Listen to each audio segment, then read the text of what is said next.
Salut les top modèles. Bon, comme vous le savez tous, il y a de tout sur Terre, hein, on a de tout. Donc des tarés qui font des trucs de fou comme on a pu le voir dans le top 5 des hommes les plus tarés au monde, des gens pas très malins qui meurent bêtement pour un selfie, et comme on va le voir aujourd'hui, des gens qui font des erreurs qui vont coûter beaucoup d'argent. Donc on y va pour ce top 5 des plus grosses erreurs de l'histoire. Numéro 5. Ça, c'est le genre d'histoire que vous avez pas envie que ça vous arrive, croyez-moi. Parce que si ça vous arrive, vous allez finir dans l'alcool, seul dans le noir, à déprimer toute votre vie. Donc bon là, j'exagère, mais quand même, pour ce vieux couple, ça a dû être une sacrée engueulade. Donc c'est l'histoire d'un couple anglais qui joue à l'euro-million chaque semaine depuis des années. Et en 2010, la femme a tiré tous les bons numéros gagnants et devait toucher la somme de 130 millions d'euros. Attention, on rigole pas sur les chiffres, hein, c'est quand même beaucoup. Mais son mari, qui d'après elle a souvent la tête en l'air, a tout simplement et tout bonnement jeté le ticket gagnant, car il ne s'était pas rendu compte que c'était le ticket à garder à tout prix. Résultat, bye bye les 130 patates. Ça, c'est le genre d'histoire qui peut très vite finir en film d'horreur. Numéro 4.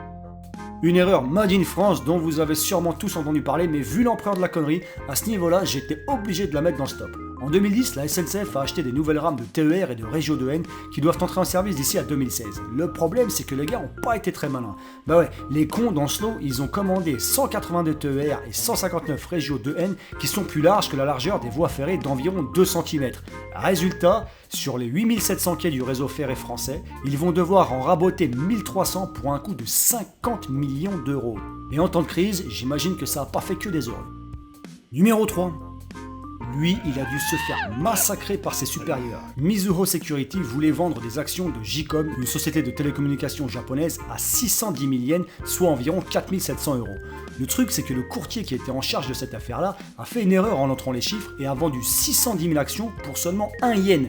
Bien sûr, Mizuho a protesté, mais trop tard, la vente avait déjà été faite. Et donc, tout ça à cause de cette énorme faute de frappe, la société a perdu environ 173 millions d'euros. Numéro 2. Je suis ton père.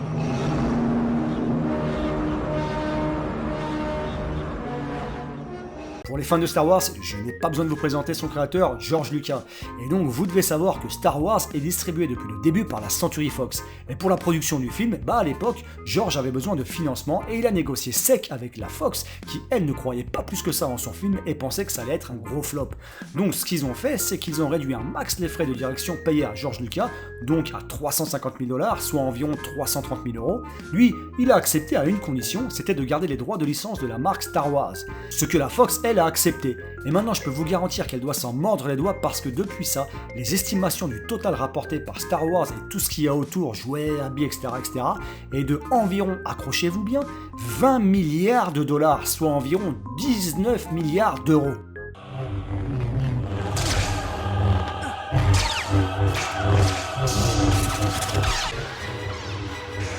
Numéro 1.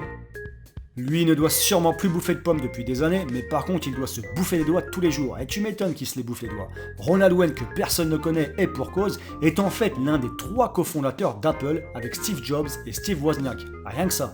Et oui, c'est lui qui a créé le premier logo de la marque et avec les 2 autres, l'ordinateur Apple I, un des premiers ordinateurs d'Apple. Et lui au départ, il possédait 10% des parts d'Apple, mais il avait un peu peur du manque d'expérience de ses 2 partenaires et que la boîte fasse faillite. Et il pensait donc qu'il se serait retrouvé avec plein de dettes. Ce qu'il a fait donc à l'époque, c'est qu'il a vendu toutes ses parts 800 $ plus 1500 $ un an après, soit 2800 $, ce qui fait un petit 2650 euros.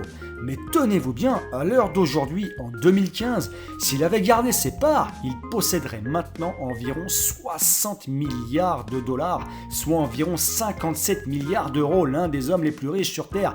Le pire, c'est que maintenant, âgé de 81 ans, il vit de ses allocations et en vendant des timbres et des pièces rares sur Internet. Petite anecdote, il n'a jamais acheté d'Apple de sa vie, tu m'étonnes, mais on lui a offert un iPad 2 en 2011. On appelle ça un cadeau empoisonné.